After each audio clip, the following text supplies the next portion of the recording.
Welcome to another edition of Living with Purpose. And I have a old colleague and friend, Jen Martin, on the episode today.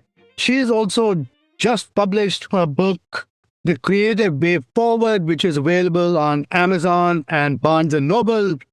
Please check it out. She has been in the development space and philanthropy for a very long time.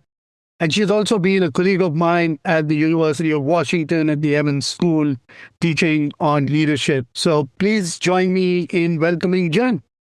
Thank you, Actor. I'm glad to be here. All right. So start off with, who is Jen? Where did you grow up? How did you come into this space? Take us through your journey in where you are today, and then why did you think that you wanted to write the book, Creative Way Forward? So I grew up in Alaska, and Whoa, Alaska! Let's get from Alaska.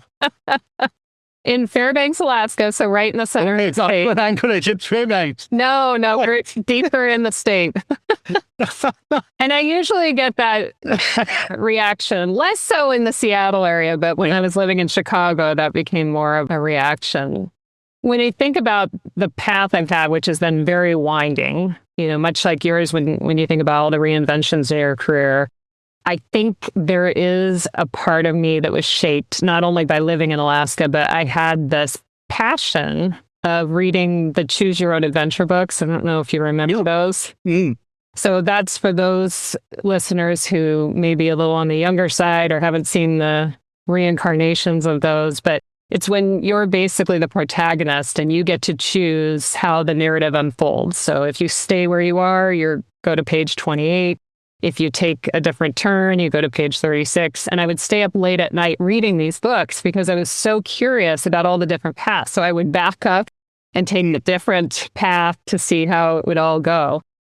And I think that really shaped my life and my career because I'm so curious about the different pathways. I've never been one to really stay in one trajectory for very long. So when I was 18, I moved from Alaska to Chicago for school, and I majored in history and international studies, which didn't lend itself to a whole lot of career options. But I went into public relations because I had looked in the Career Center for options. And this was pre-internet, so I was looking through books and public relations sounded interesting. And so I did that for a few years, but I was finding it wasn't very meaningful. And I think, a podcast on purpose, there is that desire to have something feel meaningful when you're putting forward a lot of effort. And I tried different jobs in the industry and that didn't work. So I finally quit and took a leap of faith of I was going to figure it out, even though I didn't know what that was going to look like. And I moved to Seattle. My sister was living in Seattle, and I eventually went back to the Evans School and had a winding career through nonprofit and philanthropy. And that felt really amazing to be able to help people in different ways using my strengths. And then about 10 years ago, I started full-time in my own business, coaching and training leaders and teams, particularly around being creative in change and uncertainty. So I think about that Choose Your Own Adventure book series and this idea of wanting to see how these different paths turn out. And I think in some ways I've lived my life in the same way. Curiosity. Yeah. Discovery. So I wanted to go back to Fairbanks because Northern Lights really don't amaze you as much. Oh, they still amaze me. You'd stop the car and you'd look at them and they'd dance across the sky. I don't think you can ever get tired of those. And the reason I come back to that is because there is something magical about that. And growing up in a place where you have access to it must have somehow had some impressions on you. It's a celestial magic that is happening. So talk a little bit, if you can remember, how that made you feel as you were growing up. And then the choice to move to Chicago. Alaska is an extraordinary place. I think if people have not seen it, you don't really understand the vastness of it. And certainly when the northern lights would come out, would pull the car over and stop and roll down the window and look at it. And I remember it had sort of the sound to it as it danced across the sky. And I think the best word for that is wonder. And I talk about that in my book too, about, really being in more of that creative state requires that sense of wonder and being open to that. And I certainly experienced that. The other thing that was very impressionable for me in Alaska was traveling on the Tanana River with my parents, going to our cabin in a very remote part of the state on Healy Lake. And one of the things that was so important about that was it's an adventure. So I think there's an effusion of adventure in who I am based on living there. And it also formed the metaphor for the book because the Tanana River has lots of different channels that are formed by the silt that comes off the melting glaciers on the mountains. But those channels will shift and change regularly. And in the summer, when the water is at its highest, they'll change sometimes hourly. And so you really have to be able to adapt and move in these changing channels, even though you kind of had a plan in your head of where you were going to go. You had to switch it up. And so that became the premise of the book, what we need to be thinking about in terms of change and uncertainty, creating as we go. So for me, when I left from Alaska to go to Chicago, it was, again, an adventure. I was really excited about living in a big city, and I was north of the city, but being able to have access to such a vibrant place that was so different from Alaska was really important to me, and I lapped it up. It was an amazing experience.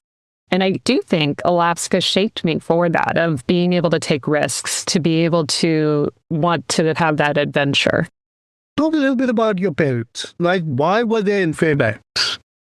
Well, my dad was the one who really wanted to go to Fairbanks. When he was growing up in Nebraska, he told his mom, I think he read a book as a young kid about Alaska, and he said, I'm going to go to Alaska. And I think that's also infused in me of, get an idea and you're going to go after it. So he went through his own winding career. And when he graduated from law school in Nebraska, he applied for jobs up in Fairbanks. And so he moved up, and my mom had 2 young kids that she was staying back with while he got settled. And she came up later, and I was born in Fairbanks.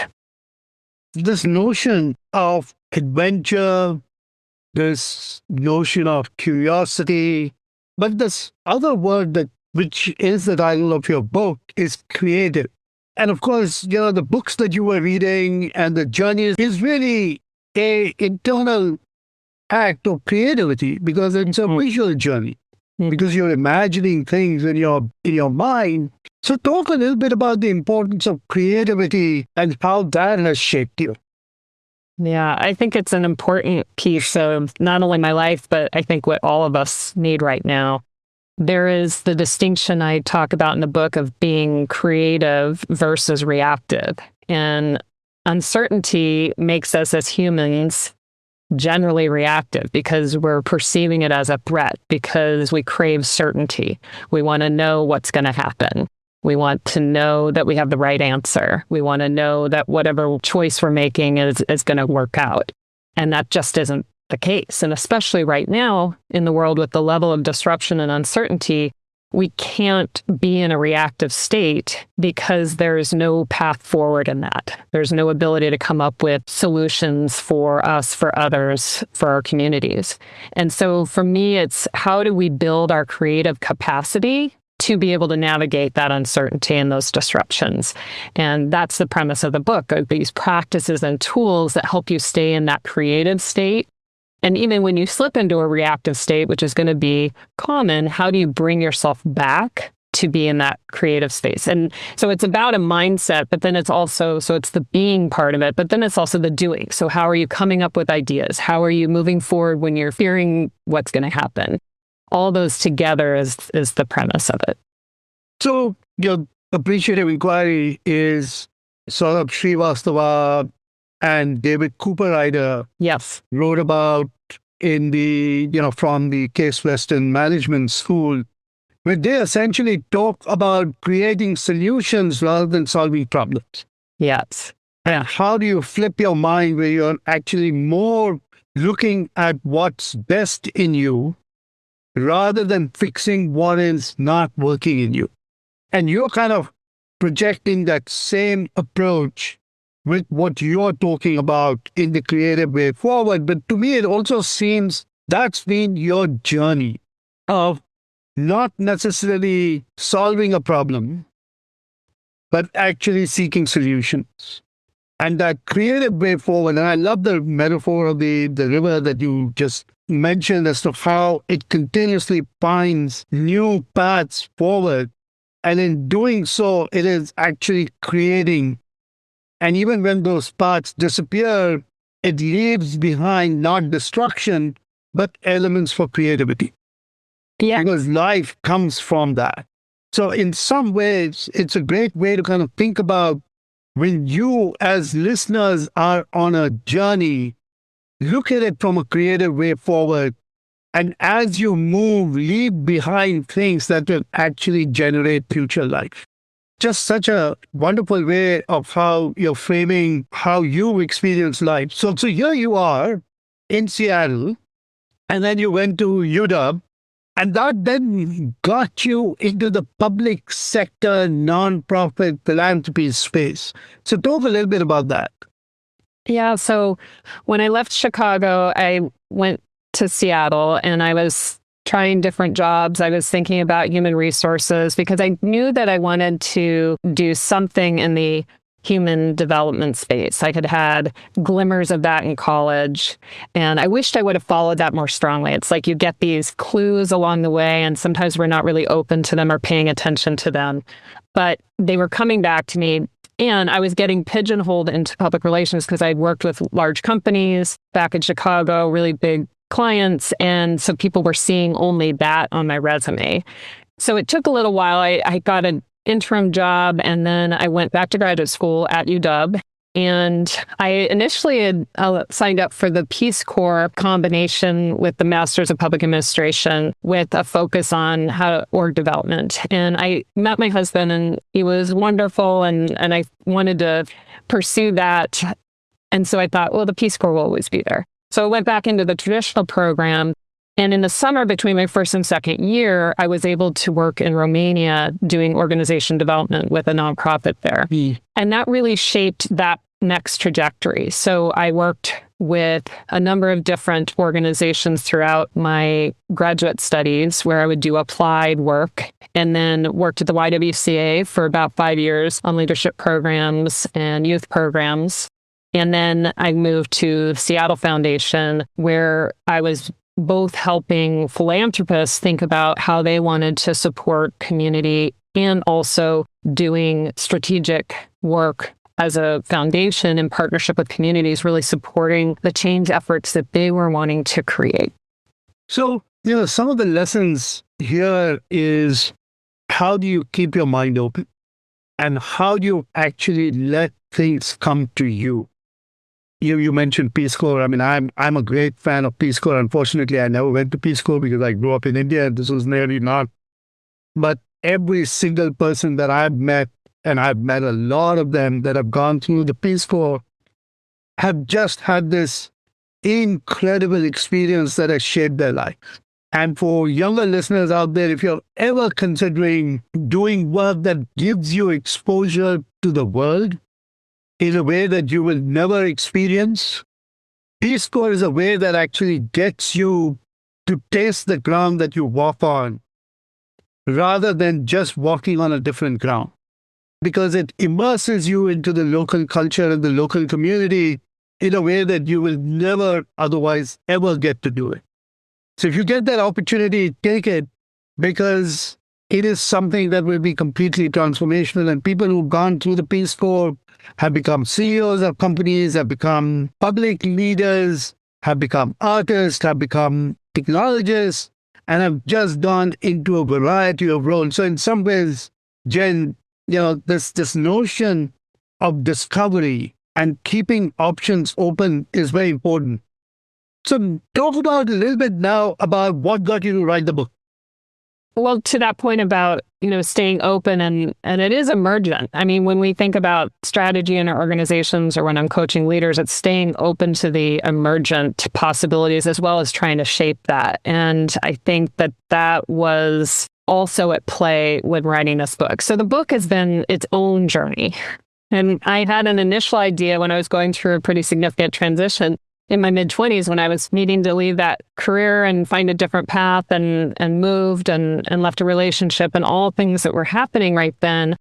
I thought, that it would be really great to write a book about supporting people through transitions. So I had an initial idea 25 years ago, and I would start and stop, going back and forth on it. And it has certainly changed tremendously over those years. And especially as I started working with leaders and teams, that certainly is infused into this book. So it is from a personal standpoint of how do you stay creative and change, whether you're a leader or, just as a human being. But when I started to coalesce around this latest idea, it was towards the end of 2019 when I felt like I was really getting traction. So for about 2 years, 2017 to 2019, I had been writing, I'd hired an editor, and then I lost all my files at the end of 2019. I had traveled for work and thought I was uploading into the cloud and hadn't been. It was just on the computer. And then when I went to go get a new computer at the end of 2019, I traded in my computer and they said, is it all up in the cloud? And I said, yep, totally up in the cloud. So they wipe it clean and you have all those little notifications. Are you sure? I said, yeah, I'm sure. But unfortunately, what it did is it wiped out everything from that 18 months. So everything that I had worked on, all the writing, the research, thankfully, my client stuff, it was at the end of the year, so that was out, but the book was gone. And it was that moment again, and this I think is true for all of us, there's that decision point of do you keep going in that path or do you let it go or, a different option? And for me, I really had to think about, was it worth it going forward? Regardless of the time that I had spent in it, that was already gone. You think about sunk cost fallacy. I couldn't focus on that. Was it worth it going forward? And for me, it was, because I knew that this was going to be a huge regret. It was a soul project. It was as much about helping other people as it was for me to complete something that had kind of dogged me for so long. I tried to let go of it, but it wouldn't let go of me. So I did recreate it, and it published last fall. Overcoming adversity, right? The importance is, how do you overcome adversity? And in some ways, the choice is fine, right? You can let go of certain things, and there are certain things that are just not going to let go of you. And how do you kind of understand these two as to where certain times you are in the process of making a decision, and there are other times where you actually are made to make a decision? And that to me it's such a fascinating story. So talk a little bit about purpose. You've kind of thrown that in the mix as to how you have been driven. So talk a little bit about the importance of purpose, and especially how did that become the way you used it. So talk a little bit about that. In terms of purpose, I think that purpose is really important for continuing. And to continue in a way that is going to be viable, if you will. I think there is a consideration around purpose where you just need to find it. And once you find it, you're set. Yeah. And I actually don't subscribe to that belief around purpose. I know you also have that journey mentality around purpose. And I love the quote by Carl Sagan where he says, we make our purpose. And I fundamentally believe that purpose for me is where you take what's core for you. And I talk about this in the book, where you take your core strengths and your core values, and those can evolve and you can become more aware of them over time. But those are relatively stable compared to your roles or the place that you live or the job that you hold. Like all those other things are very unstable, if you will, in the grand scheme of things. And you have to be prepared for that constant change. But when you take what's core for you, those core strengths and those core values, and apply them to what's needed right now outside of you, something bigger than you, then you have that purpose. You're making that purpose. So it's not static. It's dynamic. The part of you that you contribute out into the world is the part that's going to give you that sense of internal anchoring when everything else around you is changing. It also gives you a sense of well-being. You know all the research around the power of purpose. And I read one research study that I thought was really fascinating where during the pandemic, McKinsey found that people who had that sense of purpose were 5 times greater in well-being than others. And so, my own purpose is to help people create what's next. And it helps me orient when we're in the gray space or when I'm not really sure what's next, because then it helps me make the harder things make sense because it's in service of that purpose. And it helps me also steer away from things that aren't really aligned with that. And I apply that in lots of different ways. Like I help people create what's next in their teams, in their organizations, in their careers. Like what do they want to create? And to do that, they need to have that creative capacity. They need to be able to stay in that creative state or more so in that creative state than that reactive state. Just a wonderful way to kind of talk about purpose, right? Purpose is really that anchor. Purpose is not just a statement. It is really how you show up with your strengths and your values and how you do it in everything that you do. And it's not really just about your work. Work is just one element of our life. We've actually made it all our life, right? But you mentioned you had kids. Yes. Family has an important piece of purpose. Community is an important piece of purpose. Our faith is an important piece of purpose. For some, different things have different priorities in different stages of life.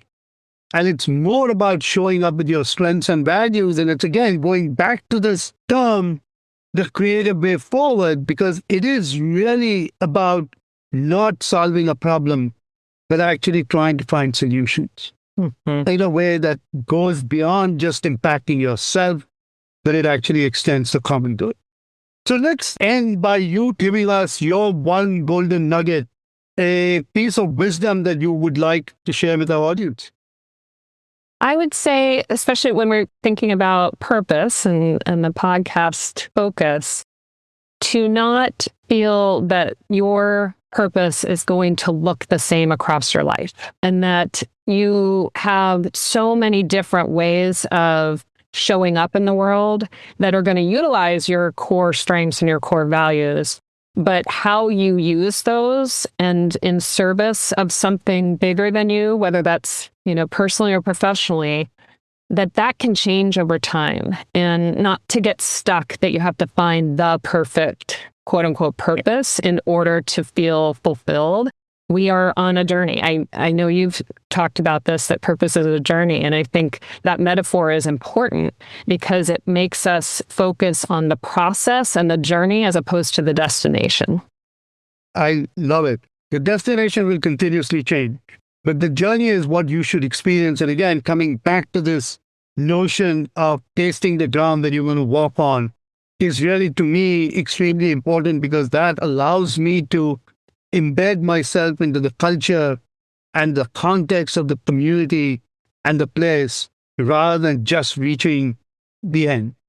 Now, there are certain times when you want to rush to the end, and that's fine too. But there are other times where you actually want to enjoy the journey. So, Jen, thank you so very much for being part of this community. Thank you so much for what you're doing and the book. I'm looking forward to reading it. Again, The Creative Way Forward. Please look it up.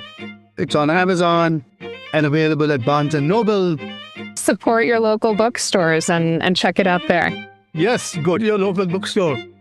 The purpose, again, is that renewable source of energy that continues to drive humanity forward. Continue to discover your strengths and values. Show up with that. Jen, thank you very much for being on the podcast. Thank you, After. This was great. Thank you.